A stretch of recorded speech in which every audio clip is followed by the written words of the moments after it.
Me encantaría saber desde dónde nos escuchan. Dejen sus comentarios, los leo con atención. Y ahora, sin más, prepárense para adentrarse en cada relato, que los disfruten. Nunca pensé que una anécdota familiar pudiera arrebatarme el sueño durante años, pero todo cambió la madrugada del 23 de diciembre de 2004, cuando acepté pasar las fiestas con mis tíos en su rancho, La Herradura, a 200 kilómetros de Jerez, Zacatecas. Yo tenía 14 años y deseaba aquel aislamiento rural, noches despejadas, olor a leña y el galope lejano del agua en los canales de riego. Llegamos al anochecer. Mis tíos dejaron encendidas las lámparas del corral porque las mulas se inquietaban con los coyotes. Sin embargo, en aquel resplandor pálido se ocultaba algo más que animales. Soy insomne. El primer día, después de recorrer el pueblo y ayudar con mandados, me acosté en la habitación que daba al potrero. Hacia las 2 de la mañana el frío me arrancó de un sueño ligero. Enredado entre cobijas, di un tirón tan brusco que el edredón cayó al piso. Al agacharme para alzarlo, mis ojos toparon con el ventanal. Debí parpadear varias veces para creerlo. A unos metros, sobre la hierba escarchada, se erguían figuras cubiertas por sábanas blancas. Eran altas, inmóviles, tanto que pensé en estacas con telas para espantar pájaros. Conté 16 antes de que un escalofrío me hiciera cerrar las cortinas. El corazón latía, pero había aprendido a callar mis miedos. Me envolví de nuevo y fingí que nada era real. A la mañana siguiente, el rancho olía a café de olla y pan de campo. Mientras untaba mantequilla en una pieza humeante, solté casi como broma: anoche sus espantapájaros se pusieron elegantes. Mi tío Lauro detuvo la taza en el aire. Me miró con tal severidad que sentí temblar la mesa. Murmuró: esos velos no se tocan. Nada más. No pregunté. El silencio que siguió resultó más pesado que cualquier explicación. Los días avanzaron tranquilos. Yo paseaba al pueblo, compraba víveres y hacía amistad con los niños que jugaban cerca del kiosco. De noche, sin embargo, me costaba dormir. En ocasiones oía un roce afuera, como si la brisa arrastrara tela contra las bardas. No abría la ventana. Me escondía bajo la manta hasta que llegaban los primeros gallos. Cada amanecer prometía preguntar, pero la mirada de mi tío clavada en la nuca bastaba para disuadirme. La Navidad llegó sin más anécdotas. Regresé a la ciudad convencido de que mi mente había mezclado sueño y penumbra. Durante años no volví a La Herradura. La vida siguió. Preparatoria, universidad, empleo. El rancho quedó como un recuerdo difuso. Todo renació en 2019, cuando Lauro falleció de un infarto fulminante. Viajé al funeral con mi prima Clara. La tristeza de mi tía Josefina se entremezclaba con un cansancio extraño, como si cargara un secreto demasiado pesado. Aquella noche nos quedamos con ella, para acompañarla. Después del rosario, sentados junto a la estufa, Josefina se aferró a mi brazo. Sin que yo preguntara, comenzó a hablar. Contó que, décadas atrás, una plaga de comadrejas devastó el gallinero. Lauro se levantó varias madrugadas para cazarlas. En una de esas rondas vio lo que creyó ropa tendida en el potrero. Se acercó y percibió un olor espeso, parecido a tierra mojada. Quitó de un tirón la tela a la figura más cercana y descubrió nada, ningún poste, ningún cuerpo, solo la sábana flotando unos segundos antes de caer sin forma al suelo. El susto lo hizo retroceder. Al alzar la vista, las demás figuras se habían desplazado un paso hacia él, aunque ningún pie las sostuviera. Corrió a la casa, echó cerrojo a todas las puertas y, al amanecer, no quedó rastro de velos ni de huellas. Desde entonces, continuó Josefina, los visitantes regresaban. A veces tardaban 2 meses, otras medio año. Siempre aparecían, en número impar y con luna creciente. Con cada visita se acercaban más a la vivienda. Lauro les dejó de gritar. Comprendió que sus palabras no llegaban a oídos humanos. Simplemente rezaba frente a la ventana, velador en mano, hasta que él alba borraba las siluetas. Jamás volvió a destapar una. Mientras Josefina hablaba, el viento golpeaba los cristales del corredor. Clara y yo intentamos restar importancia, aunque el escalofrío subía como mercurio. Mi tía añadió que, curiosamente, la última aparición sucedió 2 años atrás, después de una cirugía que casi le cuesta la vida a Lauro. Aquella madrugada las figuras se agruparon tan cerca que podían tocar la pared. A la mañana siguiente él amaneció sano, casi jovial, como si algo le hubiera concedido tiempo extra. Desde esa fecha no volvió a ver los velos, hasta el día de su muerte, pues ella juraba haberlos divisado al fondo del corral cuando los paramédicos confirmaron el deceso. No dormí, salí al patio con una linterna vieja. El aire olía a heno húmedo y a motor de riego. Caminé hasta donde recordaba haber visto aquellas formas 15 años antes.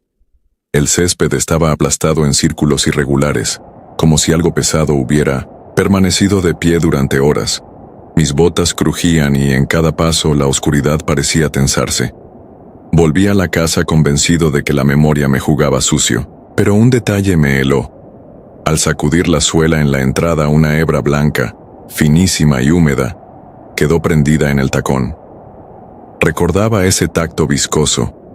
Era idéntico al que sentí al recoger mi edredón infantil la noche de 2004. Meses después, Josefina decidió vender el rancho. Antes de firmar los papeles me pidió un favor: quemar la bodega donde se guardaban aparejos inservibles. Quería dejar el terreno limpio y evitar accidentes. Acepté. Un domingo de abril llevé gasolina y cerillos. La construcción de adobe y teja estaba casi en ruinas. Al abrir la puerta, una corriente fétida me empujó. Dentro había herramientas oxidadas, costales de grano roído y, colgadas en perchas de alambre, 20 sábanas amarillentas. El polvo las cubría, pero una humedad reciente les daba peso, como si alguien acabara de escurrirlas. Retrocedí. Algo en mi interior gritaba que no las tocara. Bebí aire y vacié el combustible sobre la madera. Encendí un fósforo. La llama corrió impaciente. Salí y cerré la tranca. El tejado crujió. Las vigas lanzaron un lamento y, entre el chisporroteo, escuché un sonido imposible. Telas agitándose sin viento. No volteé. Las llamas devoraron la bodega hasta el amanecer. Creí que todo había terminado, pero las pesadillas empezaron la semana siguiente. Siempre eran iguales. De pie en medio de un sembradío, veía aproximarse figuras cubiertas con sábanas. No tenían rasgos, solo un contorno que parecía absorber la débil luz nocturna. Al despertar, hallaba mi camiseta empapada en sudor y a veces fibras blancas pegadas a mis brazos. El médico habló de estrés postraumático. Yo sabía que era otra cosa. La confirmación llegó el 1 de noviembre de 2020. Confinados por la pandemia, celebrábamos el Día de Muertos colocando ofrendas en el patio trasero de mi casa, en Zacatecas capital. A las 3 de la madrugada, salí a apagar las veladoras por seguridad. La calle estaba desierta, negra. Sin embargo, un resplandor blanco atravesó la reja. Enfrente, junto al poste de luz, se erguía una solitaria figura cubierta con una sábana. No hacía viento, pero la tela ondulaba como si respirara. Di un paso atrás y la bombilla del poste se fundió. El silencio se volvió absoluto. Solo mi respiración rompía la noche. La figura no se movió. Cerré la puerta, atranqué y desde 1900 la rendija. Pude verla todavía, inmóvil. Cuando amaneció ya no estaba, aunque el pasto mostraba la misma marca aplastada del rancho. Desde entonces, vivo en alerta. No importa dónde vaya, cada vez que la luna asciende a la mitad de su ciclo, siento la presencia detrás de las cortinas. A veces, al cruzar una avenida, el reflejo de los escaparates me delata un velo blanco escondido entre los peatones. No me atrevo a confrontarlo. Temo que si alguna vez levanto esa tela, descubra que debajo no hay vacío, sino la sombra que me reclama desde niño. He aprendido a dormir con las luces encendidas, pero el sueño se rompe al mínimo crujido. Entonces recuerdo la advertencia de mi tío: esos velos no se tocan. y entiendo que la distancia entre la vida y aquello que aguarda de pie en lo oscuro se mide apenas en el grosor de una sábana. Dicen que los vivos escogemos nuestros fantasmas. Yo no los elegí. Ellos me eligieron a mí en aquella madrugada helada.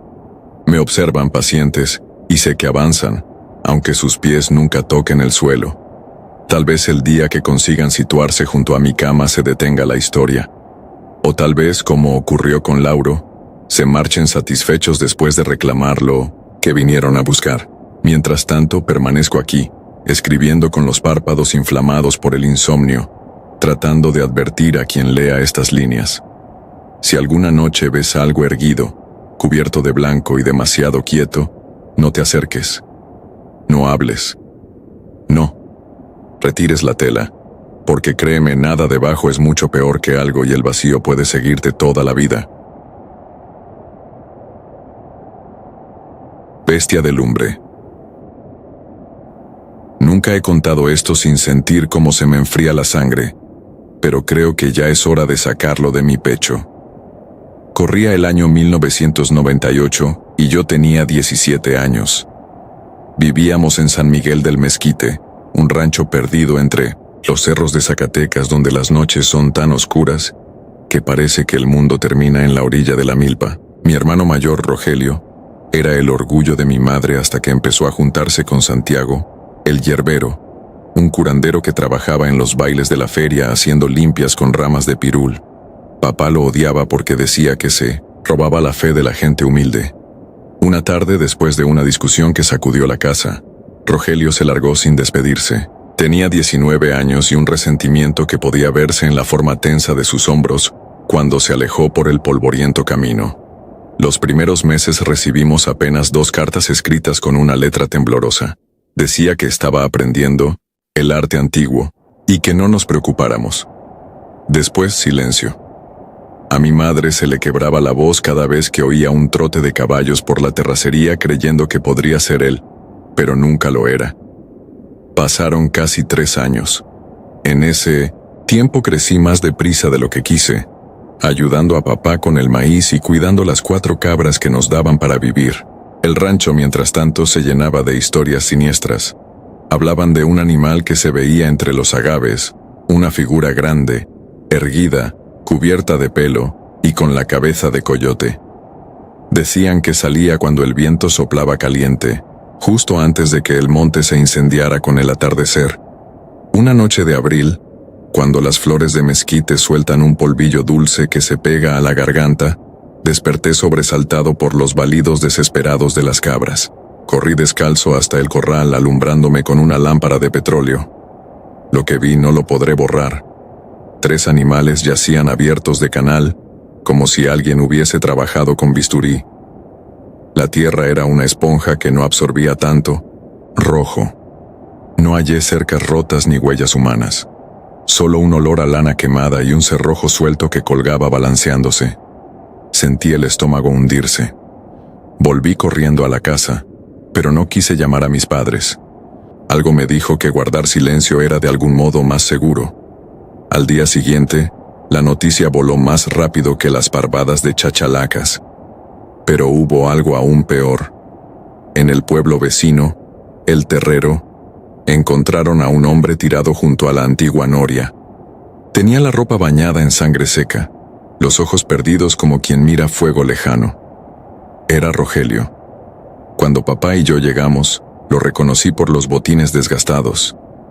Se aferraba a una petaca de mezcal barato y deliraba palabras sin sentido, excepto una que repetía como un niño febril: lumbre, lumbre, lumbre. No vimos heridas en su cuerpo, apenas unos arañazos en los brazos, como ramas que lo hubiesen rasgado. La sangre era de otro. Contra la voluntad de papá lo llevamos a casa. Mi madre dijo que si Dios nos ponía aquella prueba, era porque debíamos cargarla.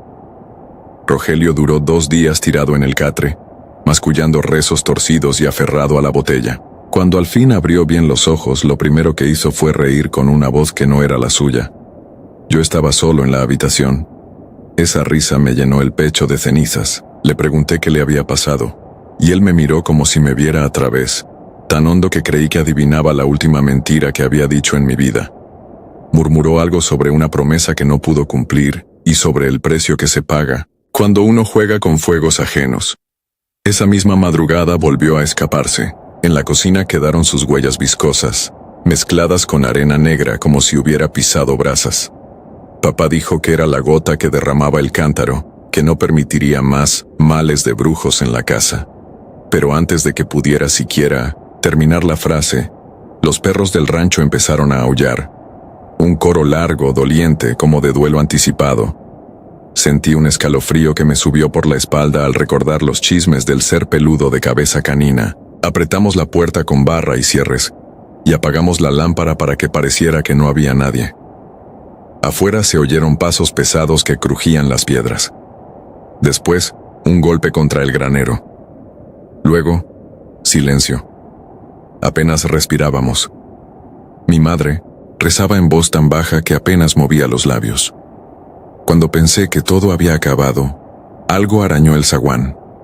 3 rasguños lentos que se arrastraban sobre la madera. No puedo describir el frío que me invadió al reconocer aquel patrón, igual al de las cabras destazadas. Alguien o algo olfateó el aire detrás de la puerta. Sentí el olor agrio y espeso de la sangre seca mezclado con licor fermentado. Duró un par de eternidades y finalmente se alejó, dejando un gruñido hondo, casi humano. Al amanecer salimos, temblorosos, a revisar. El granero tenía la puerta arrancada de un solo tirón. Dentro hallamos las costales de maíz rotos, el grano esparcido, y sobre él, un rastro de huellas descalzas que terminaban en un círculo chamuscado, como si alguien se hubiera parado envuelto en fuego. Papá juró que era Rogelio, que ahora se había convertido en un nahual de mala entraña. Decía que el yerbero lo habría iniciado en artes prohibidas y luego lo habría condenado. Mamá, rota de pena, insistía en que su hijo seguía siendo un pobre enfermo, pero la gente del rancho no perdona. Esa tarde llegó un grupo de hombres con machetes y rifles viejos. Decían que debíamos entregar al brujo de lumbre o lo cazarían como animal. Yo temblé al pensar que hablaban de mi hermano. Para ganar tiempo, juré que no sabíamos dónde estaba. Se marcharon prometiendo volver. Esa noche, mientras la luna menguaba como una uña desgastada, escuché pasos en el patio. Me asomé por la rendija de la ventana y lo vi. Rogelio estaba de pie, bajo el mezquite, cubierto de polvo blanco, casi desnudo, con el torso lleno de símbolos pintados con cal. Sus ojos parecían brasas. No era el monstruo de pelo y hocico que describían los rumores, pero había algo inhumano en su quietud, en la forma en que el humo invisible salía de su boca cada vez que exhalaba. Me vio. Alzó la mano, y por un instante creí que me llamaría por mi nombre. En vez de eso se llevó el dedo índice a los labios pidiendo silencio. Luego apuntó hacia el corral y negó con la cabeza, como advirtiéndome que no saliera. De pronto los perros volvieron a aullar, y detrás de la casa de los vecinos se levantó un alboroto. Gritos, disparos, relinchos. Olí humo fresco. Rogelio se internó entre los magueyes con pasos ligeros. Yo quise correr tras él, pero una fuerza me clavó en la tierra. Escuché relámpagos de escopeta y el chillido de algo que jamás había oído. Mitad rugido, mitad risa. Después otra vez silencio. El mismo silencio brutal que queda después de las tormentas.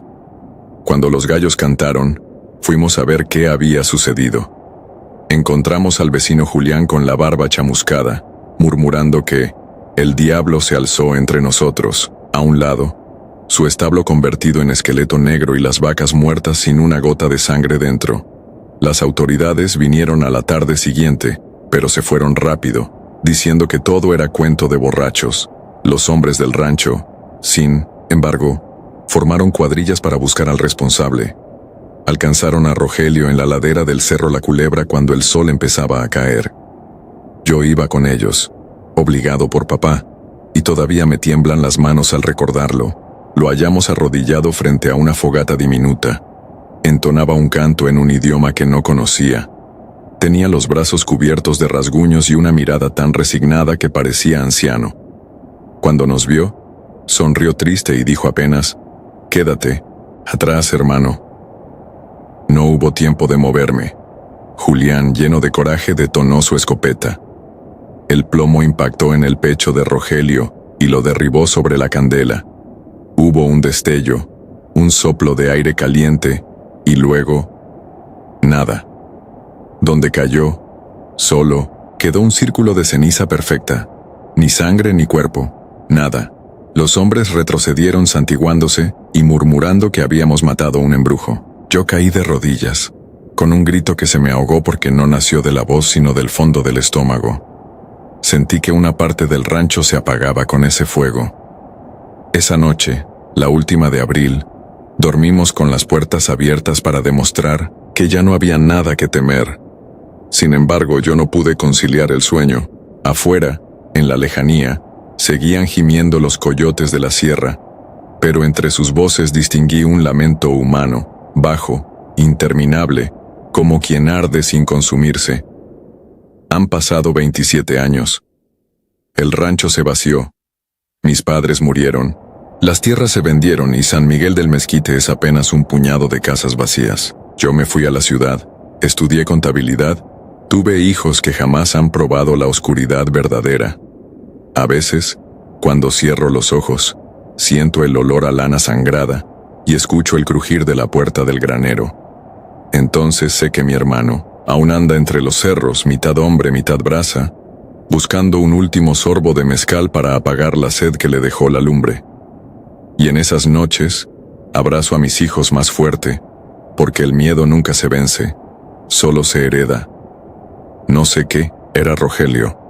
Tal vez un nahual, tal vez un muchacho roto por la vida, poseído únicamente por su propia rabia. Lo que sí sé es que cada primavera, cuando el viento se vuelve tibio y el polvo se pega a la piel, un perro enorme con ojos rojos ronda los corrales de Zacatecas. Dicen que sus pisadas huelen a humo, y que si lo sigues, encuentras un círculo de ceniza y una botella vacía. Juro que es verdad, porque yo lo vi, y aún no puedo dormir sin que el rechinar de la madera me despierte sudando, seguro de que mi puerta volverá a sentir 3 arañazos lentos y profundos, reclamando la deuda que aún me ata a la lumbre. La perra negra. Me llamo Isaías, nací en 1985, y esto ocurrió en el verano de 2007, cuando regresaba al rancho El Arenal, en la sierra de Durango. Había pasado el día trabajando en la cabecera municipal, y confiado en alcanzar el último camión, llegué a la parada a las 5:02, justo para ver la nube de polvo que dejaba el motor mientras se alejaba carretera arriba. No quise gastar en una noche de hotel. Además, a esa edad uno cree que nada malo puede pasar. Así que, me resigné a hacer dedo. Por suerte, a los 20 minutos se detuvo la camioneta de Rubén, un conocido del rancho El Naranjo. Me dejó cerca del crucero de piedra donde empieza la vereda que ataja por el monte. Faltaban unos 6 kilómetros hasta mi casa, y el sol todavía calentaba. Esa ruta la conocía desde niño. Brecha angosta, pinos, encinos, olor a tierra y resina. Yo llevaba mi cámara compacta colgada al cuello. La fotografía era mi vicio, y aquel atardecer pintaba de oro los troncos. Mientras avanzaba, el canto de los totopos resonaba entre las ramas, y las sombras se alargaban. A los 2 kilómetros noté algo raro junto a un tronco caído. Un pequeño círculo de veladoras rojas apagadas, un frasco con tierra oscura, y en el centro, una muñeca de trapo atravesada por alfileres oxidados. El pábilo todavía olía a cera reciente. Tomé una foto. Al mirar por el visor sentí un leve mareo, como si el aire vibrara. Pensé en supersticiones, pero igual me persigné antes de alejarme. Di un paso y algo crujió bajo mi bota. Incliné la linterna que llevaba en la mochila aunque todavía había luz. Era una fotografía de estudio, tamaño credencial, descolorida por la humedad. Mostraba a un hombre con bigote tupido y mirada seria. Tenía un agujero quemado justo en la frente. Sentí un escalofrío que me recorrió del cuello a los talones. Tiré la foto sobre el montículo de hojas y seguí caminando, tratando de no mirar atrás. No había dado 100 metros cuando el bosque se quedó sin ruidos. Nada de pájaros ni insectos, solo mi propia respiración. Entonces la vi. Una perra negra gigantesca parada en medio del sendero. Era más alta que un Rottweiler, pero más delgada, con un pelaje tan oscuro que parecía absorber la poca luz que quedaba. Sus ojos relucían como carbones encendidos. No gruñía, no movía la cola, solo me observaba. Me obligué a avanzar, con calma, sosteniendo la mirada para que no oliera mi miedo. Al acercarme 3 pasos, la perra se giró con elegancia y comenzó a caminar por la vereda, cabeza erguida, sin voltear. El instinto me gritaba que no la siguiera, pero la senda era estrecha y el monte denso. No había cómo rodearla sin perderme. Bajé la vista un instante para acomodar la cámara, y al alzarla de nuevo la perra había desaparecido. No escuché hojas ni ladrido ni breaking de ramas, solo silencio. Seguí con el pulso acelerado. El cielo se tiñó de un rojo sucio, y cayó un viento frío que no pertenecía a esa hora del año. El canto de un búho retumbó a mi izquierda, y al girarme, la linterna iluminó algo colgado de una rama. La misma fotografía del hombre bigotón, ahora atada con un listón negro. Retrocedí un paso y tropecé contra una piedra. Casi caigo. Al incorporarme vi que la foto no colgaba de una rama sino de la garra de la perra, que estaba parada detrás de mí, tan cerca que olía su aliento rancio. No recuerdo haber gritado. Corrí.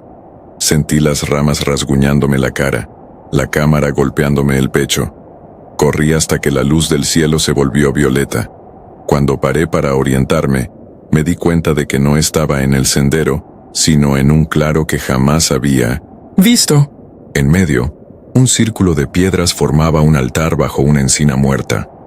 Sobre las rocas, 13 retratos envejecidos. Cada uno tenía un agujero en la frente. Entre ellos, reconocí la imagen que había pisado. La noche cayó de golpe, sin crepúsculo. Encendí la linterna y el haz tembló sobre las fotos. En el instante en que la luz tocó la última, un gemido brotó del suelo, como aire escapando de una caverna. Las piedras comenzaron a desprender tierra húmeda, y apareció la perra, saliendo de entre las raíces arrastrando cadenas invisibles. Sus ojos rojos se fijaron en mí, y la linterna se apagó, aunque juraría que las pilas eran nuevas. Todo quedó negro, y el aire olía a carne quemada. Sentí una lengua áspera rozándome la mano. Cerré los ojos con fuerza y murmuré: «El Padre Nuestro». Cuando los abrí, la perra había retrocedido un par de metros. Parecía tambalearse, como si algo tirara de ella hacia atrás. Entre su pelambre surgió un brazo huesudo. Una mano amarillenta agarraba su lomo y, poco a poco, emergió el torso famélico de una mujer anciana, cubierta de tierra, con los ojos cosidos y la boca sellada por alambre oxidado. Quise correr, pero las piernas no respondieron. Aquella mujer alzó la mano libre señalándome el pecho. Sentí un dolor agudo, como si un clavo atravesara mi esternón. El olor a óxido llenó mi boca. A mis pies apareció la cámara. El flash se disparó solo, iluminando el altar y cegándome. Cuando la luz se disipó, ya no había perra ni anciana. Solo el círculo de piedras y las fotos ardiendo sin fuego, consumiéndose en silencio. El claro quedó a oscuras, y de pronto, un murmullo surgió detrás de cada tronco. Voces apagadas, rezos entrecortados, sollozos. El viento giró sobre mí, cargado de polvo que raspaba la piel. Comprendí que el bosque respiraba. Entonces recordé lo que contaba mi bisabuela. En estos montes, la brujería se hereda, y las deudas se pagan con sangre familiar. Apreté los puños y recité el nombre de mi madre, de mi padre, de mis hermanos, uno por uno, como pidiendo permiso a la tierra para volver a casa. El viento cesó. Una claridad gris plateada bañó el claro. Era la luna ya alta. Vi el sendero a unos metros ahora despejado. Caminé despacio con las manos temblorosas. Cada paso parecía hundirse más de lo debido, como si el suelo fuese blando. Al fin alcancé el camino principal y divisé la primera casa del rancho. Todo estaba en silencio, sin gallos ni perros. Toqué la puerta de don Laureano. El vecino, más cercano. No contestaron. Empujé y cedió. La casa vacía, la mesa puesta, la comida fría. Seguí hasta la mía. La puerta estaba entornada. Dentro, mi madre dormía en la mecedora, como si nada hubiera pasado. Respiraba tranquila. No quise despertarla. Necesitaba creer que la normalidad aún existía. Fui a mi cuarto. La cámara todavía colgaba de mi cuello. Revisé la tarjeta de memoria. Solo había una imagen, tomada a las 5:48. En ella aparezco yo, de espaldas, junto al altar, iluminado por el flash. Detrás de mí, la perra negra y la anciana con la boca cosida. No recuerdo haber tomado esa foto. Intenté borrar el archivo, pero la pantalla parpadeó y la cámara se apagó para siempre. Al día siguiente, volví al claro con plena luz, acompañado de Rubén y 2 vecinos. No encontramos piedras, ni fotos, ni rastro de pisadas. Solo hallamos mi linterna inservible y un olor a ceniza. En el sendero exactamente donde vi a la perra por primera vez, descubrimos una huella enorme, como de cánido, con 4 garras marcadas en la tierra seca. Nadie quiso tocarla. Han pasado 18 años. Jamás volví a andar de noche por esa vereda. La foto impresa aquella misma semana la guardo en un cajón bajo llave. A veces la oigo vibrar, como si algo reclamara salir. Hay noches en que los perros del rancho empiezan a aullar sin motivo. Entonces sé que el cerro recuerda mi nombre. Y cuando el viento baja desde la encina muerta, traigo en la memoria el olor a cera y óxido, y el siseo de las velas que nunca apagué. No busco que me crean. Solo escribo esto para que, si alguna vez encuentran una perra negra en el camino, sepan que no todos los animales son de este mundo, y que algunas fotografías se toman solas, como promesas de una deuda que todavía late bajo la tierra. Plumas malditas. Tenía 20 años sin pisar el rancho El Mezquite, en lo profundo de la Huasteca Potosina, y aún así, el polvo rojizo se metió bajo mis uñas con la misma facilidad que cuando era niño. Regresé porque vendí el coche, en la ciudad para tapar deudas y necesitaba un refugio. El caserón que mi madre heredó tras la muerte de mi abuelo seguía en pie, astillado y silencioso. Desde la reja pude ver el viejo gallinero caído. El viento arrastraba plumas grises sobre los surcos secos como si el rancho todavía respirara a través de ellas. Sentí un temblor. Era el recuerdo, despertar de nuevo, de aquellas aves que nunca fueron del todo aves. En 2008 yo tenía 6 años. Mamá y yo viajamos hasta aquí para firmar papeles del sepelio de mi abuelo. Llegamos de noche. El aire olía a leña verde y a maíz fermentado. Según mamá, me quedé dormido en la caja de la camioneta, abrazado a una pala de juguete. Al amanecer me encontró jugando detrás del depósito de agua con 3 guajolotas montesas. No eran las guajolotas robustas de feria, parecían medio raquíticas, plumas erizadas y ojos enormes ambarinos. Se quedaban muy cerca sin recelar. Mamá las ahuyentó a palmadas de trapo y las vio escabullirse hacia el cañaveral. Esa mañana fue la primera grieta de algo que jamás volvió a cerrar. Los días siguientes escapaba a buscarlas. Siempre las hallaba. Me sentaba bajo el pirul donde papá de niño colgaba hamacas, y ellas aparecían. A veces picoteaban la tierra, otras solo me rodeaban, en triángulo perfecto. No recuerdo diálogos, apenas risas que no eran mías, silbidos que parecían palabras retorcidas. Al mediodía, cuando el sol rajaba la salina, desaparecían. Cada tarde mamá volvía a espantarlas a gritos. Trataba de ignorarlas porque había velorio, vecinos, trámites, pero su preocupación se espesaba como chapopote. La tercera noche ocurrió lo imposible. Mamá preparaba atole en la cocina. Las láminas del techo crujieron. Pensó en gatos. Salió con la linterna y vio las mismas 3 guajolotas paradas en el suelo, mirándola. Sus cuellos seguían la luz y luego se alzaron hacia el tinaco. Al enfocar la linterna encontró mi silueta de pie a casi 3 metros de altura, inmóvil sobre la chapa caliente. La linterna le tembló. La olla de atole se volcó y ella trepó como pudo por el tanque de 1000 usos, arañándose. Me bajó en brazos. No recuerdo la subida ni la bajada, solo la sensación de haber sido colocado ahí por alguien más alto que el cielo. Después de ese incidente dormí con ella, pero las guajolotas seguían rondando. Por la madrugada golpeaban la puerta. Nunca, cacareaban. Golpeteaban con el pico como si exigieran. A veces mamá se asomaba y las veía sobre la barandilla, quietas, observándonos por el ventanal. Al alba siempre encontraba rastros de tierra en mi ropa. Dije que no sabía de dónde venían, no mentía. De verdad no sabía. La desaparición ocurrió un martes. Mamá fue a la notaría en Aquismón. Me dejó con la tía Ángela, pero en un descuido salí. Nadie supo hacia dónde. La búsqueda duró 15 horas. Peinaron los cañaverales, los bordos y hasta el viejo pozo.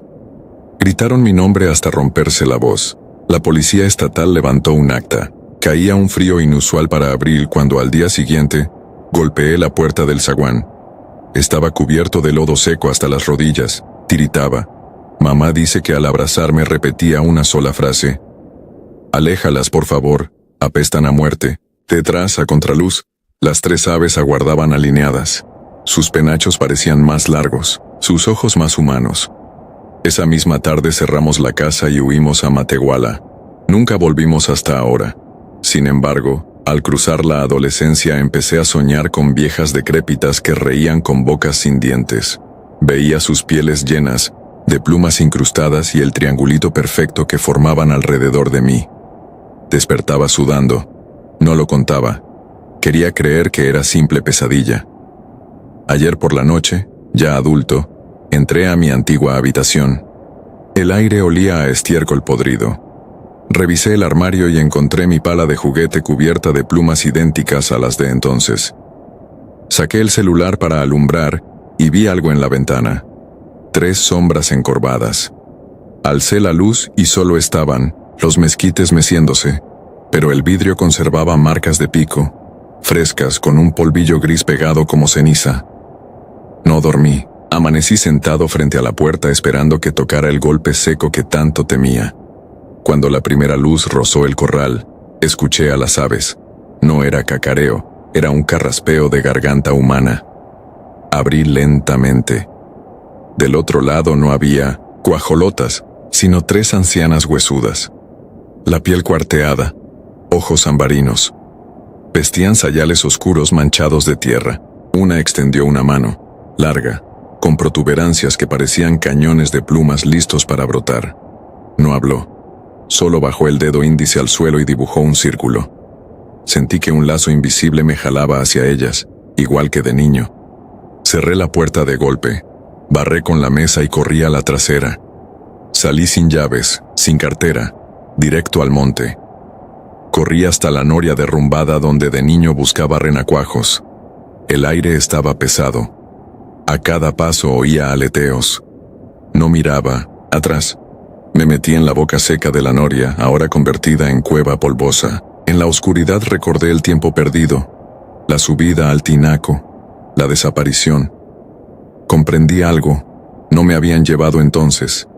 Yo las había seguido. Ellas me enseñaron a trepar sin escaleras, a pasar por entre rendijas. Era un juego para ellas.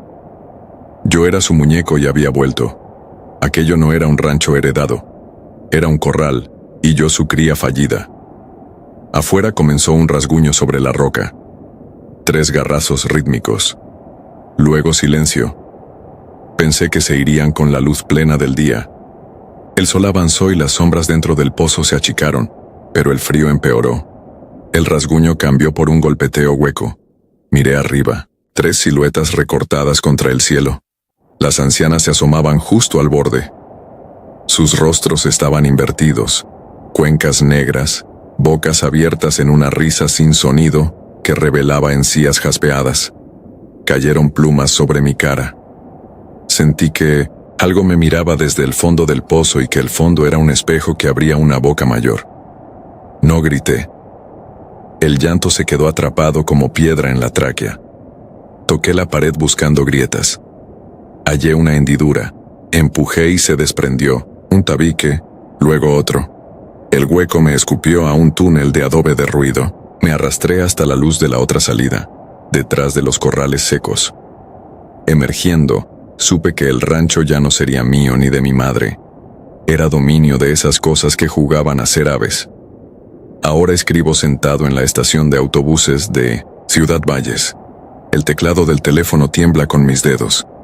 Cada tanto alguien pasa y me ve pálido. Si el autobús demora, tomaré el primero que se mueva. Dejé la puerta del rancho abierta y las sombras podían seguirme, pero necesito contarlo antes de que vuelvan a proponerme el juego. Tal vez no quieran matarme.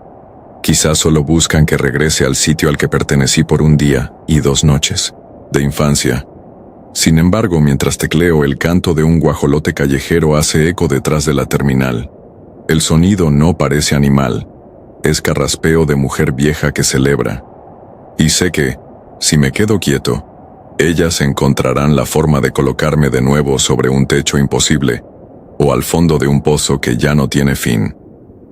Si no subo a ese autobús, mañana me leerás en la nota roja como el hombre que se extravió entre los cañaverales sin dejar huellas. Si lo hago, quizá aparezcan en la ventana del hotel, picoteando con ternura homicida.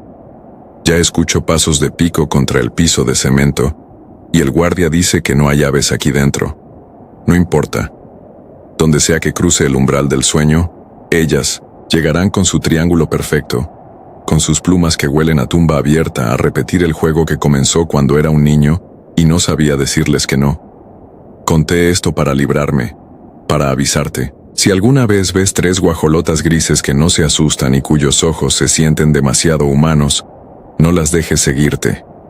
No te burles, no te acerques, no las alimentes y, sobre todo, jamás aceptes su invitación a jugar donde nadie más puede alcanzarte. Porque no volverás siendo el mismo, y quizá como yo esta noche, descubras que ya no hay lugar en el mundo donde esconder las plumas que te crecieron por dentro. Huevos de sombras. Nunca quise creer en brujerías. Crecí en el altiplano zacatecano, y las pocas veces que alguien mencionaba limpias o hechizos, mi abuelo sentenciaba que el verdadero mal vive en la mente del hombre, no en ramas quemadas. Aún así, el verano de 1998 me obligó a cuestionar cada certeza que tenía. Aquel año yo trabajaba de topógrafo para un pequeño proyecto minero que exploraba vetas de plata cerca del rancho San Gregorio, lejos de la carretera principal y rodeado de matorrales espinosos. Me hospedaba con mi compañera de trabajo, Aurora, en la vieja casa de adobe de su tía Consuelo. La vivienda era humilde, pero fresca, y quedaba a medio kilómetro del caserío más cercano. Durante el día el calor se volvía insoportable. De noche el viento parecía ulular entre los cirios petrificados del desierto. Nada indicaba peligro, hasta que Aurora comenzó a enfermar. Todo empezó con vómitos repentinos y un cansancio, que la dejaba tirada en el catre antes de la puesta del sol. Luego vinieron los insomnios. Despertaba jadeando, segura de que alguien le respiraba al oído. Dijo haber visto sombras al pie de la puerta, como perros enormes que se escurrían cuando ella encendía la lámpara. Yo culpaba al estrés del trabajo y a la mala alimentación, pero la tía Consuelo, curtida en supersticiones, soltó la palabra que yo menos esperaba: daño. Con disimulo me explicó que los antiguos dueños del predio, una familia apodada los Villaseñor, habían perdido a un hijo en un barranco cercano. Se rumoraba que desde entonces practicaban brujería para perjudicar a quien explotara aquellas tierras sin su permiso. El relato me parecía un cuento de cantina hasta que vi lo siguiente. Una madrugada salí al corredor para buscar aire fresco. La luna apenas se asomaba, pero la claridad permitía distinguir el corral y la pila de agua. Vi a Aurora, de espaldas, inclinada sobre el brocal del pozo. Pensé que necesitaba ayuda, así que avancé rápido. Al llegar, noté que la piedra del brocal estaba cubierta de un líquido espeso, oscuro, que parecía aceite usado. Aurora permanecía inmóvil. Cuando intenté voltearla, mis dedos tocaron algo viscoso en su mejilla. Era un escarabajo grande, brillante que se arrastraba desde su ojo hacia la comisura de la boca. De un manotazo lo arrojé. Cayó al agua sin chapotear. Aurora apenas reaccionó. Balbuceó que alguien la llamaba desde el fondo. La llevé dentro y cerré el candado del pozo, atemorizado por un pánico irracional que no supe nombrar. Al amanecer, la tía Consuelo nos encontró sentados en la cocina, con las velas encendidas pese a la luz del día. Le conté lo sucedido. Sin dudar, dijo que llamaríamos a don Hilario, conocido en la región como el devorador de sombras. Según ella, aquel curandero, ni chamán ni brujo, sino algo intermedio, comía las malas energías que otros depositaban. No quise oponerme. Aurora apenas podía sostenerse en pie. Don Hilario llegó al día siguiente al caer el sol. Era un hombre bajo y robusto, de piel curtida y ojos diminutos que evitaban el contacto directo. Portaba un morral de piel de chivo y caminaba arrastrando unas sandalias de cuero raído. Sin saludar, examinó la casa, olfateando el aire como perro viejo. Se detuvo frente a Aurora, le tomó la barbilla y susurró algo que no entendí. Luego señaló el granero trasero. Ahí trabajaremos. Empujamos sacos de maíz y dejamos libre el suelo de tierra. En el centro, don Hilario colocó 4 velas negras formando una cruz. Sacó de su morral un frasco con grasa amarillenta, varias ramas secas de zacate limón y 2 huevos de guajolote que parecían recién puestos. Su voz era grave, pero sus palabras sonaban a náhuatl deformado. Ordenó que apagáramos toda luz. Solo las velas permanecerían vivas. Así lo hicimos. La penumbra engulló el granero. Se oía el chasquido de las velas y el golpeteo lejano de las aspas del molino, que nunca dejaban de dar vueltas con el viento. Don Hilario ungió la frente de Aurora con la grasa y empezó a recitar algo que semejaba a un salmo invertido. El ambiente se volvió denso, sofocante. Sentí que el aire olía a metal oxidado. Entonces ocurrió el primer temblor. El piso de tierra vibró apenas perceptible, como si bajo la casa pasara un tren subterráneo. Aurora levantó la cabeza y lanzó un quejido ronco. De su nariz escapó un hilo de sangre oscura que goteó en su blusa. Quise intervenir, pero el curandero me detuvo con un gesto feroz. Tomó las ramas y comenzó a golpear suavemente los hombros y las piernas de Aurora. Cada golpe dejaba caer polvo terroso que desprendía un hedor a flores marchitas. La piel de mi inocente Aurora se erizó. De los pliegues de su ropa, como saliendo de un nido invisible, brotaron polillas grises, decenas. Chocaron contra las velas y cayeron ardiendo en el suelo. El temblor cesó, pero el silencio se hizo insoportable. Don Hilario colocó uno de los huevos en la mano derecha de Aurora. El otro lo apretó contra su propio pecho. Sus rezos se volvieron más rápidos, al nivel de un gruñido ahogado. De pronto, Aurora arqueó la espalda. Un vómito espeso cayó sobre la tierra, negro como brea, y en él crujió algo duro. Al acercarme, distinguí restos de exoesqueletos de insectos. El curandero, sin inmutarse, apretó el huevo que tenía. El cascarón se hundió bajo sus dedos, sin romperse. Lo retiró de su pecho y lo sostuvo a contraluz de la vela. La cáscara vibraba, como si algo quisiese escapar. Cerró los ojos y, para mi horror, se llevó aquel huevo a la boca. Lo tragó entero. Su garganta se movió con esfuerzo, pero no emitió un solo gemido. Enseguida arrebató el otro huevo del puño de Aurora y caminó rumbo a la cocina. Nos ordenó permanecer en el granero hasta que él llamara. No sé cuántos minutos pasaron. El olor a grasa quemada nos llegaba en oleadas. Yo temblaba, pero Aurora parecía dormida, la respiración lenta. Al fin escuché un chasquido metálico. La tapa del anafre se abrió y se cerró. Luego, pasos arrastrados. Don Hilario apareció con un plato esmaltado. Un revuelto verde parduzco burbujeaba en la superficie. Sacó una cucharilla de madera y comenzó a comer lentamente, sin apartar los ojos de Aurora. Cada bocado parecía dolerle, pero continuó hasta vaciar el plato. Cuando terminó, se limpió la barba con la manga y escupió al suelo un líquido oscuro que chisporroteó como ácido en la tierra. Las velas parpadearon con violencia y se extinguieron, sumergiéndonos en la oscuridad total. Un golpe seco, como la caída de un costal, sacudió el piso. Al encender mi lámpara de mano, encontré a don Hilario desplomado, respirando con dificultad. Su pecho se inflaba de modo antinatural, como si varias criaturas empujaran desde adentro. Tía Consuelo corrió a pedir ayuda al vecino más cercano, pero en el rancho la distancia se mide en soledades. Quedé a solas con Aurora y con el curandero, agonizante.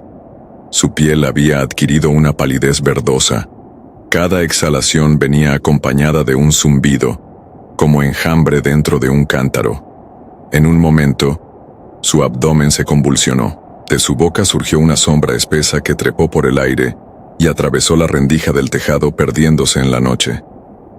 Don Hilario dejó de moverse. El amanecer nos encontró exhaustos.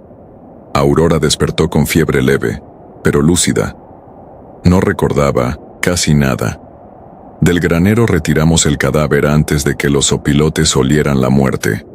Los vecinos sugirieron sepultarlo lejos del pueblo. Así lo hicimos, sin misa ni responso. Para sorpresa de todos, el cuerpo pesaba poco, mucho menos de lo que su tamaño sugería, como si estuviese hueco. Las semanas siguientes Aurora recuperó fuerzas y volvió a trabajar. No tuvo más pesadillas ni vómitos. El proyecto de topografía concluyó sin incidentes y regresamos a la ciudad. Solo yo llevé el recuerdo intacto de lo que vi aquella noche. Sin embargo, un detalle terminó de quebrar mi escepticismo. Días antes de marcharnos, la tía Consuelo me pidió ayuda para limpiar el pozo. Retiramos hojas secas y lodo hasta que el agua quedó clara. Al fondo, atrapado entre las piedras, descubrí un cascarón entero de huevo de guajolote, aún brillante, sin una sola fisura como recién puesto.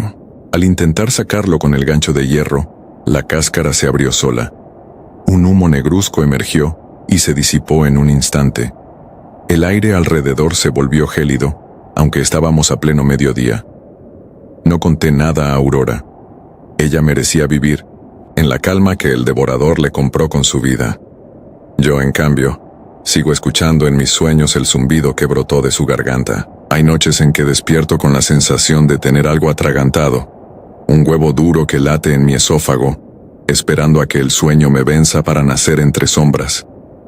A veces presiono mi pecho y creo sentir cómo se mueve. Entonces recuerdo las palabras que nunca quise aceptar.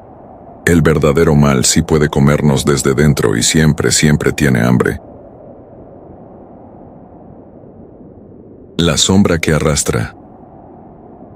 Siempre creí que los terrores de la noche eran exageraciones de los mayores, leyendas para mantenernos en casa. Sin embargo, aquel domingo de agosto de 1994, en un rancho polvoriento de la Sierra de Chihuahua, aprendí que hay relatos que no necesitan adornos para helar la sangre. Basta con vivirlos una vez para no volver a dormir igual. Vivía con mi madre en una pequeña casa de adobe, a la orilla del camino vecinal que conecta el rancho El Jupare con el pueblo de Santa Rosalía, a unos 3 kilómetros. El único testigo de luz nocturna era un poste oxidado frente a la vieja escuela primaria, clausurada desde hacía años, aunque sus columpios seguían chirriando con cada ventarrón. Esa tarde, mi primo Mateo vino a visitarme. Traía una cámara, de rollo que había heredado de su hermano, y quería atrapar el atardecer naranja que se derramaba sobre los encinos. Salimos cuando el sol todavía tocaba las copas de los árboles. Caminamos entre sembradíos de maíz secos y cercos de piedra. Mateo insistía en tomar fotos a todo. Un espantapájaros deshilachado, una reata olvidada sobre un tronco, las huellas profundas de las vacas en el lodo reseco. Yo lo seguía, medio aburrido, hasta que propuso llegar a la escuela y fotografiar los columpios oscilando solos. Le dije que estaba loco. Nadie se acercaba ahí después del crepúsculo. Pero su entusiasmo me ganó. Llegamos al patio escolar cuando el último resplandor se extinguía. El sonido de la cadena crujiendo en el silencio era hipnótico. Mateo se adelantó, enfocó y disparó varias veces. Yo me senté en la banca de cemento bajo el tanque de agua oxidado. No sé cuánto tiempo pasó. El cielo se volvió de un azul tan oscuro que las primeras estrellas temblaban sobre el horizonte. Entonces, un viento extraño empezó a soplar. No era la brisa fría habitual, sino una corriente pesada, como si el aire llevara polvo viejo y promesas rotas. Recordé la anécdota que contaba don Hilario, el herrero. Cuando él era niño, un maestro de la escuela se había ahorcado dentro del aula porque los padres rechazaban sus métodos. Decían que en las madrugadas aún se escuchaba el banco caer y un cuerpo balancearse. Moví la cabeza para sacudirme la idea justo cuando Mateo dejó de disparar y bajó la cámara, pálido. Pregunté qué pasaba. Solo señaló hacia el extremo del patio, donde el muro perimetral se abre hacia el monte. Allí estaba, una figura delgada, alta, medio encorvada. Lo que primero vi fue el brazo derecho extendido, huesudo, como si pidiera ayuda. Después noté que la pierna izquierda se arrastraba. Con cada paso, la suela raspaba la gravilla en un chirrido prolongado. Shh, clac, shh, clac. No había luna, y aún así, distinguí su silueta porque el poste, encendido a lo lejos, proyectaba una penumbra temblorosa. El sonido no era el de un animal ni el de un borracho. Había una cadencia lenta, dolorosa, deliberada, imposible de confundir. Sentí la garganta seca. Mateo retrocedió hasta quedar a mi lado, la cámara colgada, sin disparar más. El cuerpo seguía avanzado, arrastrando el pie, dejando una franja oscura sobre la tierra. Quise convencerme de que era un vecino herido, pero algo en su postura gritaba lo contrario. Los hombros angulados, la cabeza ladeada de forma antinatural, como si no tuviera fuerza para sostenerla. No se le veía rostro, solo una masa oscura, bajo un sombrero de ala ancha y ajada que parecía adherido a la piel. Nos quedamos inmóviles, petrificados. El silencio se rompía únicamente con ese arrastre constante. El poste chisporroteó, y por un instante, la lámpara parpadeó 2 veces antes de quedarse fija. En ese destello, vi algo que no se puede explicar con lógica. La sombra que proyectaba, aquella cosa no coincidía con su contorno. En el suelo, se dibujaba la estructura de una horca, y la figura pendía de una cuerda inexistente, balaceándose apenas, ajena a la gravedad que la sostenía en el mundo real. No sé quién respiró, primero si Mateo o yo. Corrimos sin mediar palabra, empujando el aire frío, pisando piedras que nos cortaron los tobillos, sin darnos cuenta. El camino a casa pasa por un puente de concreto sobre un arroyo seco. Lo saltamos de un brinco, escuchando detrás el eco del sh-clac multiplicado, como si la criatura se hubiera vuelto legión. El poste frente a la escuela quedó atrás, y con él, su círculo de luz. Nos envolvió una oscuridad pura, salvo por el brillo mortal de las estrellas. Llegamos a mi casa sin aliento. Cerramos de un portazo y echamos el pasador de madera. Mi madre dejó la cazuela cuando nos vio temblar de puro pánico. Quise explicarle, pero las palabras salían atropelladas. Ella solo atinó a ofrecernos té. Mientras lo preparaba, Mateo revisó la cámara. Las fotografías tomadas en el patio aparecían normales, excepto la última. Un marco absolutamente negro, atravesado por una línea gris en diagonal, como una cuerda tensada. Ni rastro de poste, ni de columpios. Pasamos la noche despiertos, vigilando la ventana. Cada tanto el viento agitaba el tejado y la madera crujía, haciendo eco al galope de nuestro corazón. Con el amanecer llegó un extraño alivio. Decidimos regresar a la escuela para asegurarnos de que todo había sido una alucinación. Mi madre nos dejó ir con la condición de volver antes del desayuno. Al llegar, el lugar parecía idéntico. Columpios en silencio, bancos oxidados, pizarrones rotos. Sin embargo, en la gravilla descubrimos una senda clara que salía del patio hacia el camino vecinal. 2 hileras de puntos profundos, y al centro, una línea continua que surcaba la tierra, como marcada por un zapato arrastrado. Las huellas se dirigían al puente del arroyo. Allí, sobre el cemento, encontramos un charco reseco de humedad que desprendía un ligero olor a herrumbre. Encima, Alguien había trazado con tiza un círculo y dentro, un nombre apenas legible. Maestro Arriaga. L. Apellido me estremeció. Recordé entonces que mi bisabuela hablaba de un profesor que instruía a los niños a leer libros prohibidos. Decían que llevaba textos darwinistas y novelas de brujería. Los padres lo denunciaron con el cura, y en una noche de agosto de 1934, el hombre apareció colgado en el salón de ciencias, con la pierna izquierda rota contra el pupitre. El pueblo cayó la tragedia y selló el aula.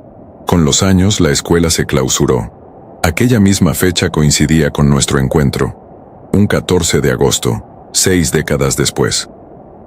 Regresamos con la cámara cargada, tomamos fotos de las marcas y el círculo, pero al revelar el rollo en la farmacia del pueblo obtuvimos negativas veladas, como si un impulso eléctrico hubiera borrado las imágenes. Mateo, incrédulo, juró vender la cámara.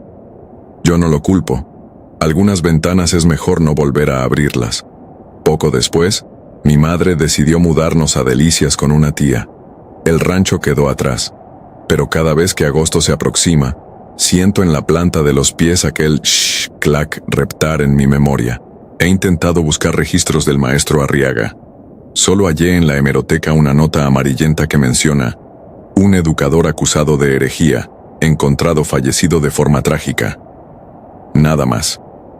Nadie en Santa Rosalía quiere hablar. Y los pocos viejos que quedan dicen que fueron cosas de Dios.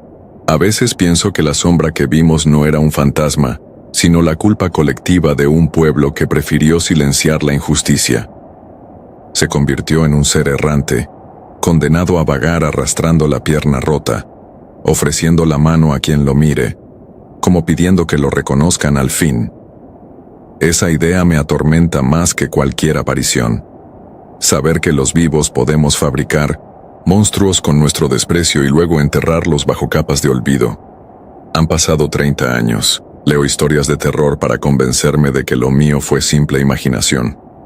Sin embargo, cada que cierro los ojos, aparece aquella silueta contra el resplandor pálido del poste, su sombra imposible proyectando una horca vacía.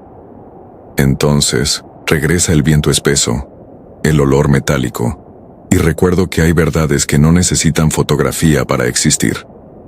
Permanecen en el pulso, en la piel y en el miedo crudo que ningún amanecer disuelve. Si alguna noche escuchas un paso seco y otro arrastrado detrás de ti, no voltees. Apura el paso y busca la primera luz que veas, pero si el poste parpadea 2 veces antes de estabilizar el foco, ya es tarde. La escuela está más cerca de lo que crees, aunque jures no haberla visto jamás. Y en su patio, un maestro fracturado aún extiende la mano por justicia mientras su sombra se mece en silencio, esperando que alguien se atreva a aceptarla. No he vuelto a dormir con la misma calma desde aquella tarde de 1998 en San Miguel del Mezquite, un rancho polvoriento al sur de Durango, donde el calor y el silencio parecían ahogar cualquier intento de fe. Mi nombre es Mauro Castillo. Tenía 27 años y acababa de llegar como maestro rural, convencido de que la tranquilidad del campo me curaría la ansiedad que traía de la ciudad. Pronto descubrí que la verdadera inquietud no nace del bullicio, sino de lo que se esconde en las grietas del mundo. San Miguel entonces era un puñado de casas de adobe, dispersas alrededor de una capilla desvencijada. El agua escaseaba y, cuando el arroyo que surte al mezquite crecía con las tormentas de verano, arrastraba lodo y animales muertos. Las mujeres caminaban hasta allí para lavar, los hombres para llenar cántaros. A los forasteros nos advirtieron que no nos acercáramos si el cauce rugía.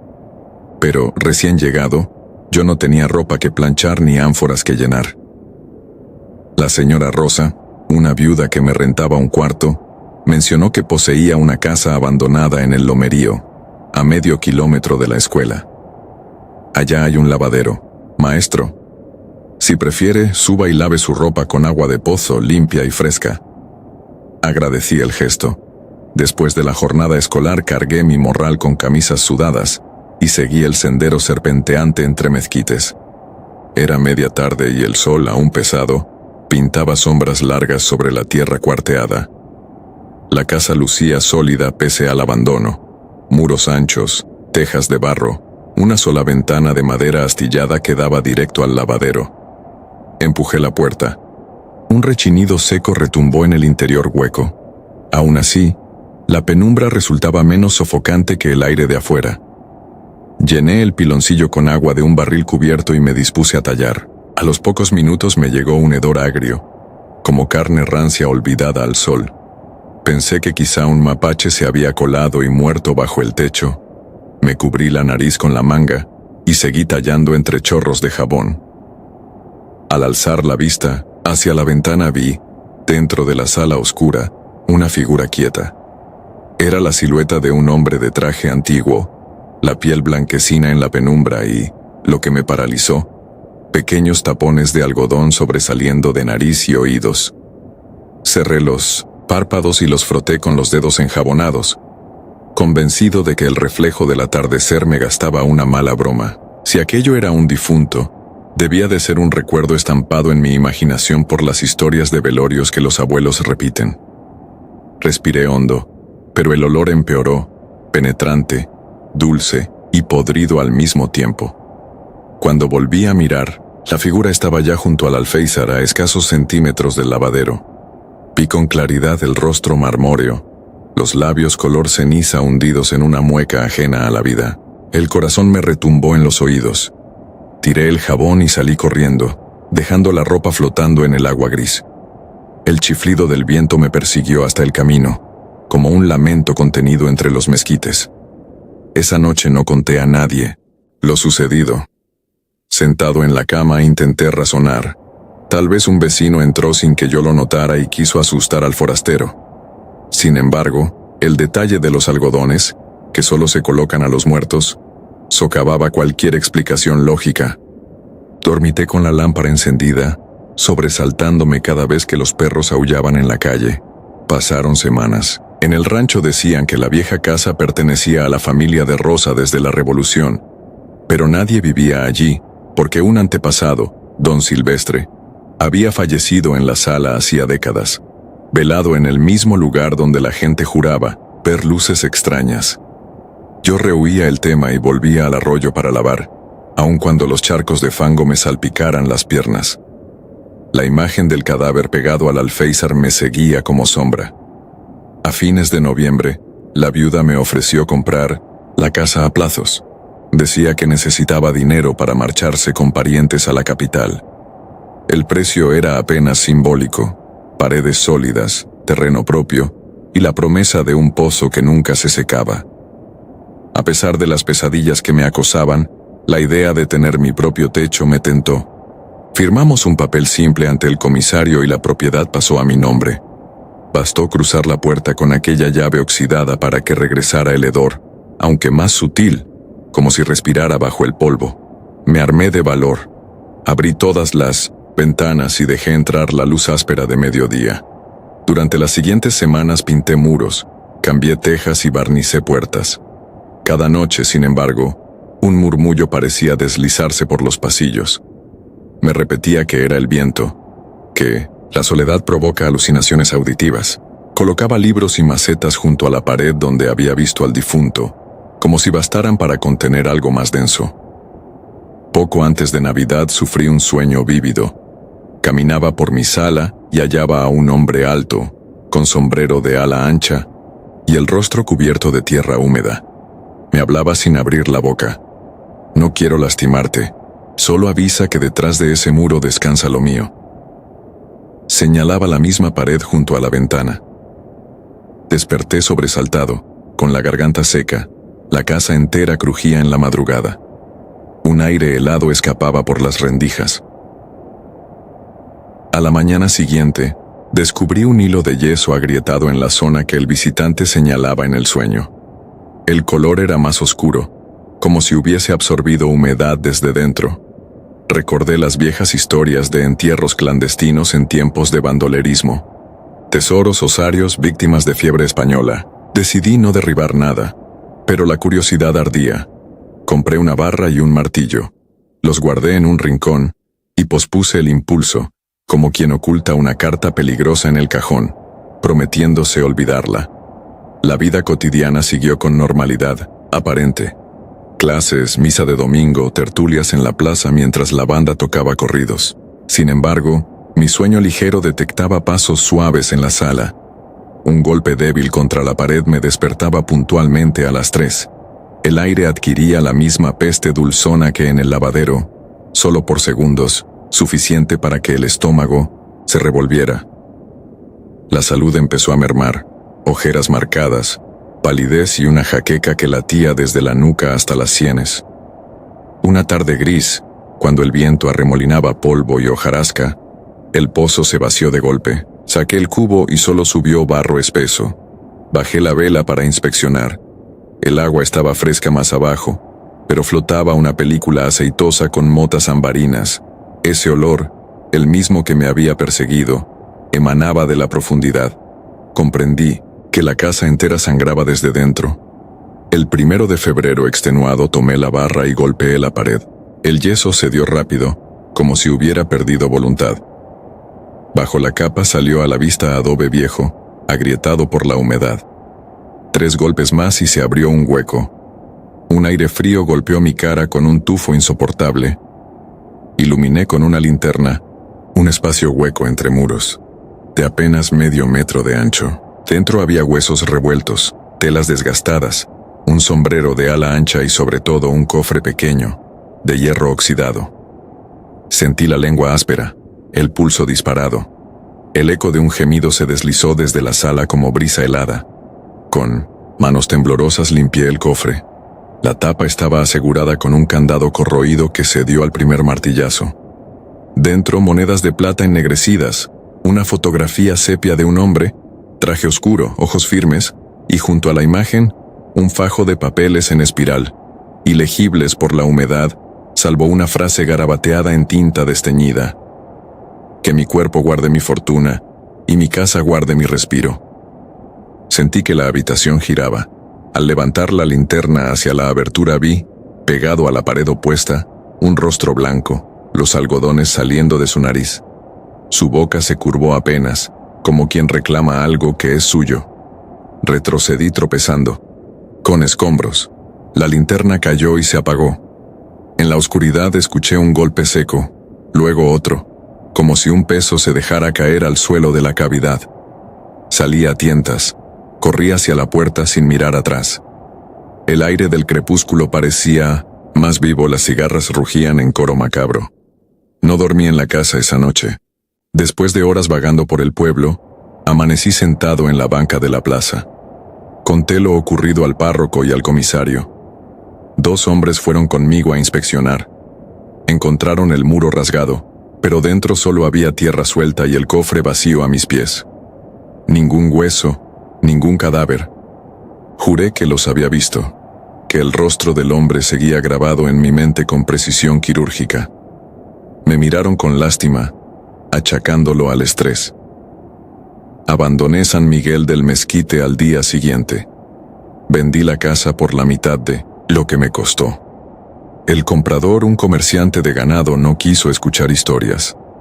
A veces imagino su sorpresa cuando descubra el hueco en la pared o cuando el pozo exhale aquel aroma inconfundible. Escribo esto en un cuarto de pensión en Zacatecas muchos años después, y el hedor aún me ronda. Llega en oleadas breves, sobre todo cuando la madrugada se hace más espesa.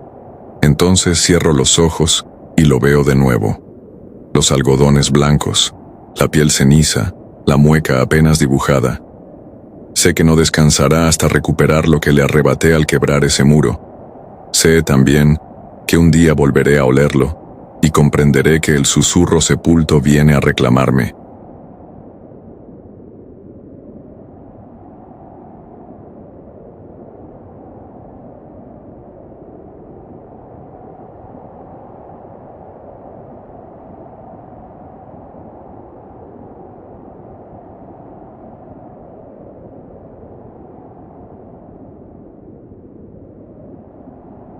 Garras de medianoche.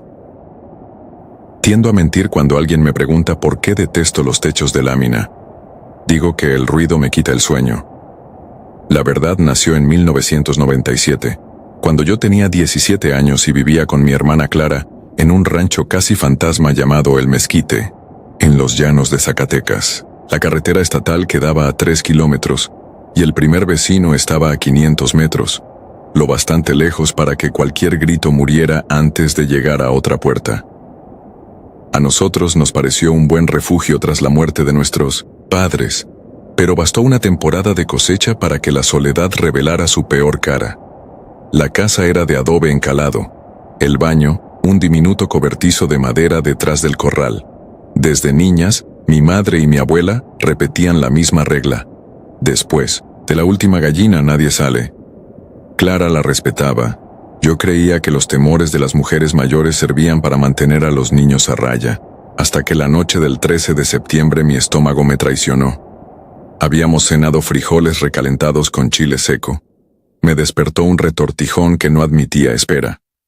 Tomé la lámpara de gasolina y salí al patio. El aire olía a tierra mojada por llovizna reciente, y el brillo lechoso de la luna apenas alcanzaba a manchar los charcos. Dentro del baño, la vela se apagó con el roce de mi codo, así que regresé en completa oscuridad, alumbrado solo por la lámpara que pendía de mi mano. Fue entonces cuando el silencio se hizo pesado. Ni grillos ni viento, solo un zumbido leve, como si algo agitara el aire desde arriba. Alcé la vista.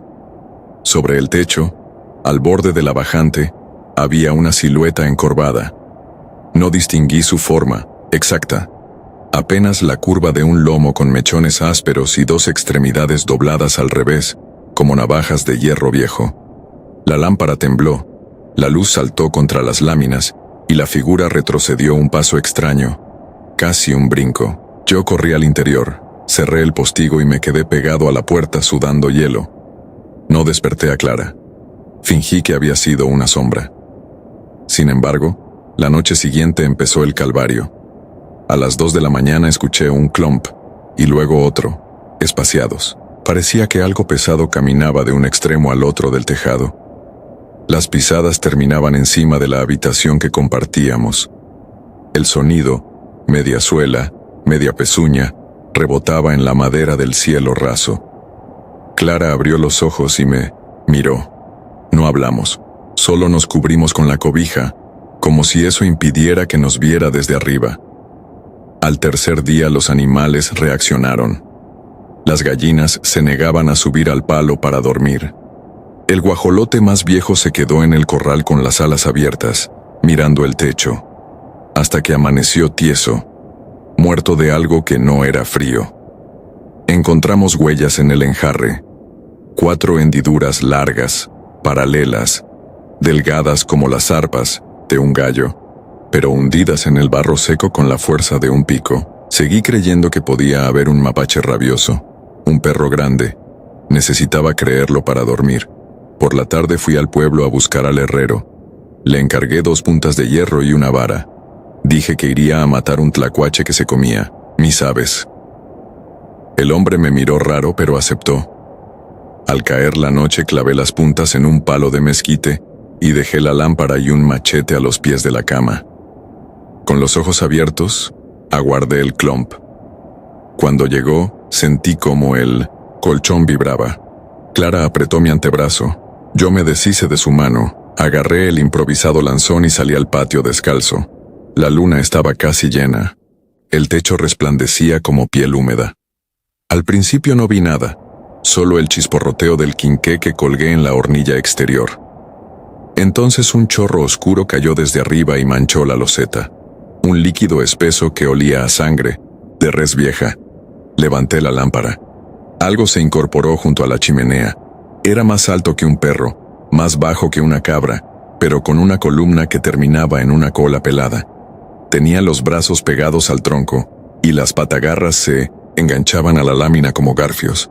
No había ojos visibles, apenas 2 hundimientos húmedos donde debía ir la vista, y un hocico corto latiendo, cubierto de plumas ennegrecidas que parecían moho. Sentí la vara vibrar entre mis dedos. Me acerqué un paso. La cosa dio un respingo. El metal chocó contra un hueso y un chasquido me recordó el crujir de un costillar al romperse. La criatura chilló. un sonido agudo que se perdió en los llanos.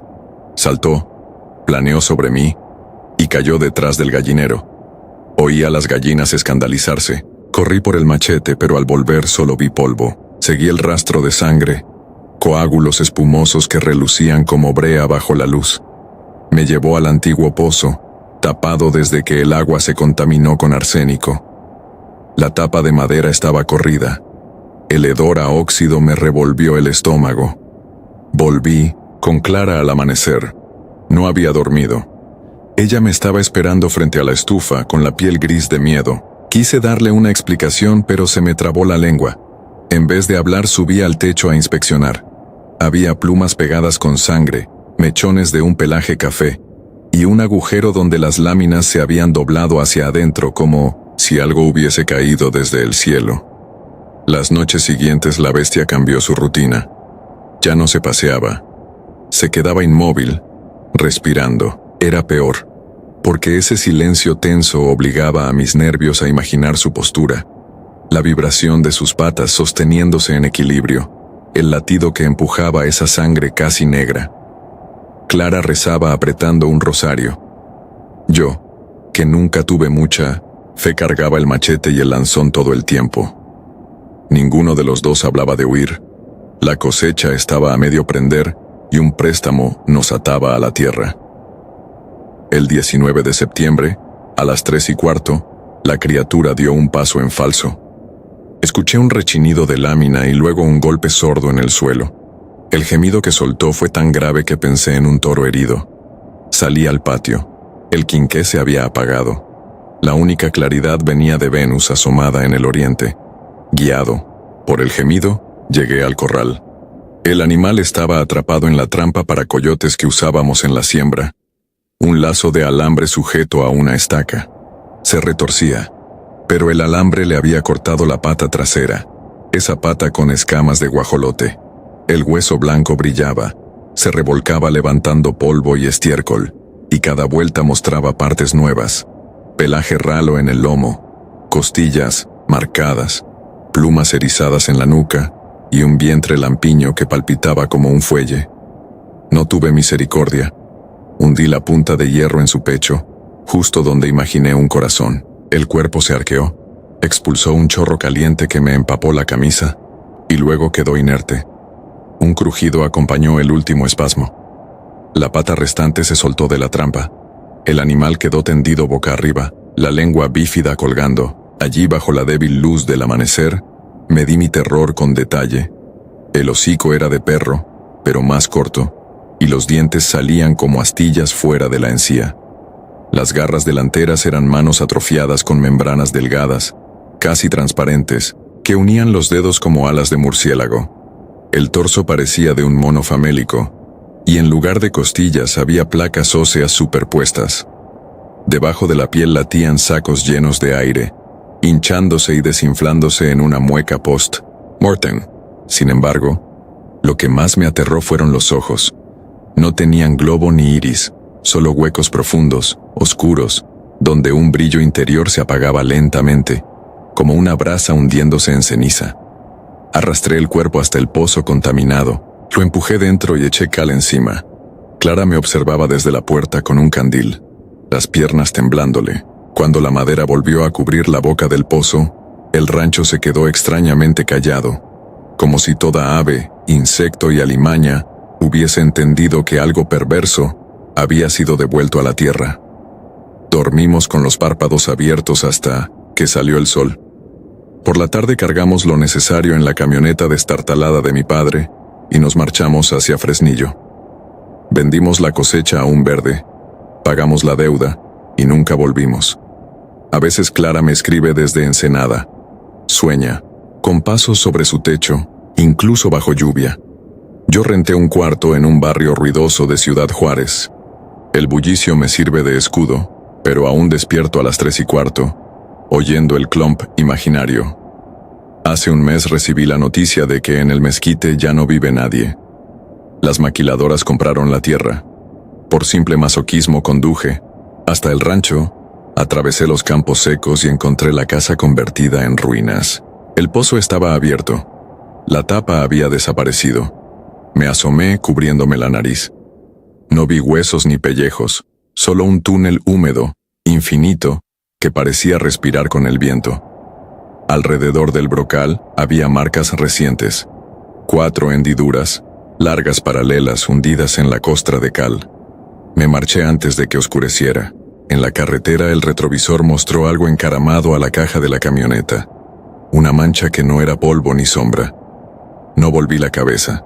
Seguí conduciendo hasta ver las luces de la ciudad. Aún llevo el machete en el asiento del copiloto. No lo pienso soltar. Cuando la madrugada se vuelva silenciosa y el techo crujir como lámina vieja, necesito recordarme que las bestias no siempre se quedan donde las enterramos. Llanto maldito. Nací y crecí en un caserío perdido entre los cerros de la Sierra de Durango, pero la historia que voy a confesar sucedió en 2007, cuando volví para hacer mi servicio social como pasante de enfermería rural. Aquella temporada la gente del valle hablaba poco y rezaba mucho, porque todavía dolía lo sucedido con una familia asentada en el rancho vecino, El Saucito. Yo conocía a todos, al padre, Isaías Galindo, un campesino duro, a su nueva esposa, Clara, y a la hija de su primer matrimonio, Mireya, una niña de 13 años tan menuda que parecía de 10. Cada lunes revisaba la presión de los mayores y vacunaba a los niños. Nunca imaginé que detrás de la puerta de lámina galvanizada se escondiera un infierno doméstico. Clara me recibía con café aguado y sonrisas que no le llegaban a los ojos. Isaías firmaba la bitácora con un garabato iracundo y desaparecía tras la casa. Del corral llegaban los chillidos de los puercos y algún grito ahogado. Mireya casi no hablaba. El día que la vi con moretones en los brazos, dijo que se había resbalado en el arroyo. Yo asentí, pero sentí la mentira tan áspera como el polvo que se pegaba a los pies al caminar de vuelta a mi dispensario. Aquella tarde anoté en mi cuaderno: posible maltrato, seguir observando. Al escribirlo, un escalofrío me corrió por la espalda, quizá augurio de que esa vigilancia llegaba demasiado tarde. El 18 de noviembre la escuela se quedó vacía porque los niños fueron llevados a sacarse la foto navideña al templo de San Lucas. Mireya no fue. Clara me explicó que sufría un mal de frío y que mejor descansara. Hacia el anochecer vi humo sobre la milpa de los Galindo y pensé que quemaban rastrojo, costumbre común antes de las heladas. A la mañana siguiente, cuando iba camino al dispensario, encontré a don Aurelio, el sacristán, de rodillas a la orilla de la brecha.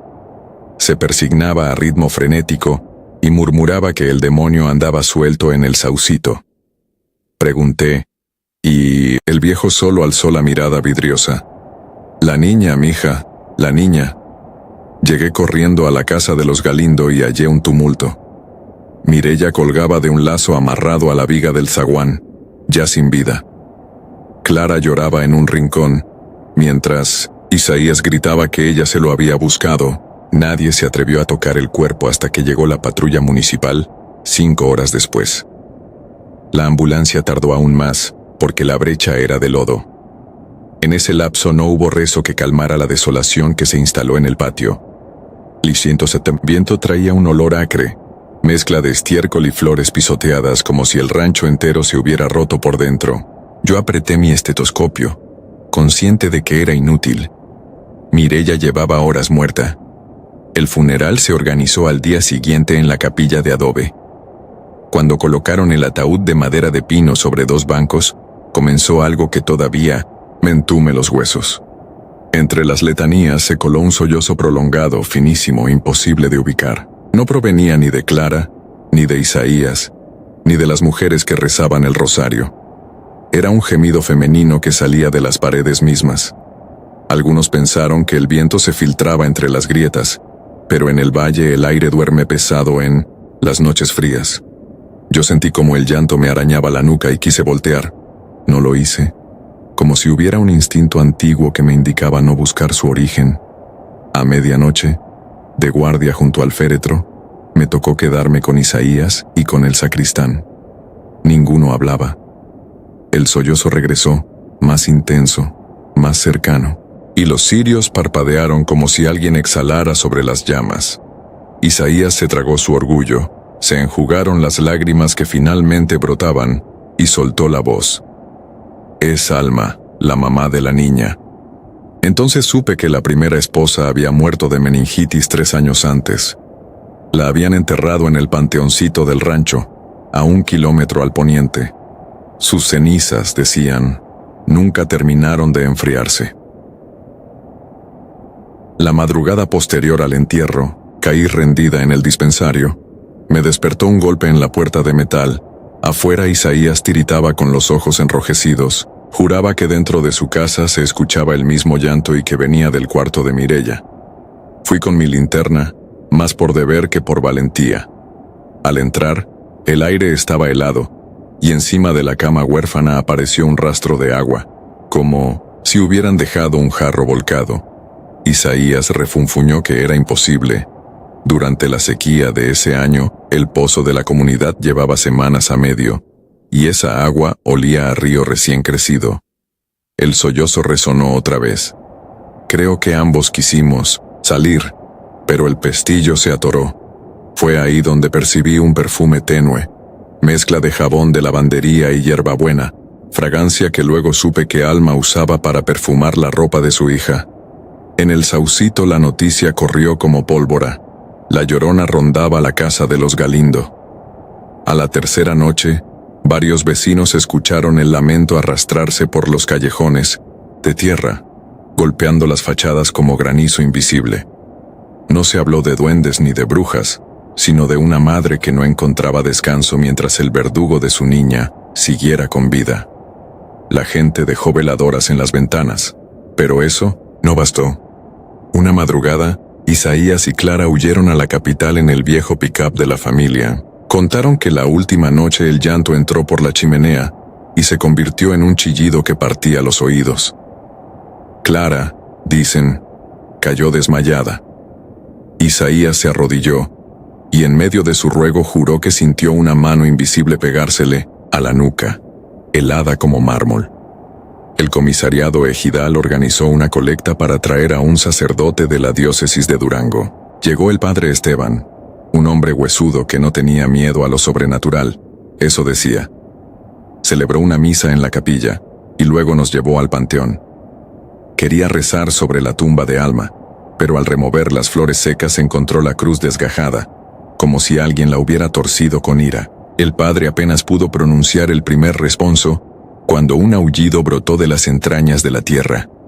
No era un viento, ni un animal, sino un lamento que venía de abajo, cargado de desconsuelo. A Esteban se le apagó el cirio y se le heló la voz. Yo estaba detrás con las rodillas temblando, consciente de que aquello superaba toda explicación médica o científica. Esa noche el sacerdote decidió dormir dentro de la capilla, colocó el Santísimo y se dispuso a velar. Las viejas del pueblo rezaban rosarios afuera. Yo me quedé para auxiliarlo si se desmayaba. No hubo diálogo entre nosotros. El silencio era tan denso que dolían los oídos. A las 3, la hora que llaman de las ánimas, el llanto se alzó de nuevo. Esta vez llenó cada rincón y empujó la puerta principal con un crujido. El padre se aferró al crucifijo y comenzó un exorcismo improvisado. El sonido no retrocedía. Al contrario, parecía hacerse líquido y gotear desde el techo. En un instante que sentí eterno, el suelo se humedeció de nuevo, y sobre las baldosas se formó una huella pequeña, el dibujo de un pie descalzo, como si una niña invisible se hubiera plantado frente al altar. Esteban gritó un «Consumatum est» que retumbó hasta en los cerros. La huella se desdibujó, y el llanto se extinguió con un último sollozo que sonó a despedida. Al amanecer, la capilla olía a tierra mojada y a azahares, perfume que no correspondía a la vegetación de la sierra. El padre dijo que la madre había sido consolada, que ahora acompañaría a su hija en la eternidad. Los vecinos dejaron de oír lamentos. Cuando Isaías recibió la noticia en la capital, cuentan que sufrió una especie de colapso nervioso. Fue internado en un hospital psiquiátrico y jamás regresó. Clara, por su parte, desapareció. Lo último que supimos es que vendía dulces en los cruceros de Torreón. Nadie más quiso habitar la casa de El Saucito. Con el tiempo, el adobe se cuarteó y el tejabán cayó. Entre los escombros creció un pirul que en verano deja caer lágrimas de resina dorada, como si la tierra recordara el dolor que allí se vivió. Hoy, 18 años después, sigo trabajando en comunidades serranas y he visto heridas terribles, pero ninguna llaga late con tanta fuerza como el recuerdo de aquella niña. A veces, cuando viajo de noche por caminos de terracería y escucho el silbido del viento cruzando los ocotales, cierro los ojos y pienso que no es viento, sino un eco lejano de aquel llanto. Rezo un Padre Nuestro que se enreda en mi garganta y agradezco que el Padre Esteban haya alcanzado a despedir a ese espíritu. Sin embargo, cada vez que paso por las ruinas de El Saucito pongo atención. El pirul se agita incluso cuando no hay brisa, y dicen los viejos que si uno se queda muy quieto puede escuchar, entre el crujir de las ramas, un susurro que no es de este mundo. Entonces vuelvo a sentir el mismo escalofrío que me recorrió el día que escribí posible maltrato en mi cuaderno, y entiendo que algunas culpas humanas son tan profundas que terminan sembrando raíces en la tierra y en la memoria de quienes las fuimos testigos. Y si acaso en alguna guardia solitaria, creo escuchar un sollozo brevísimo escaparse por las rendijas de la ventana, me obligo a recordar que ya no hay alma que llorar, aunque en lo más hondo de mi conciencia, sé que ciertos lamentos jamás se callan del todo.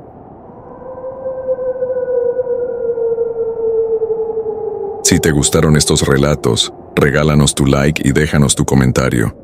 Y no olvides suscribirte al canal para que sigas recibiendo las notificaciones de los próximos relatos. Tu apoyo nos ayuda a seguir creciendo dentro de YouTube.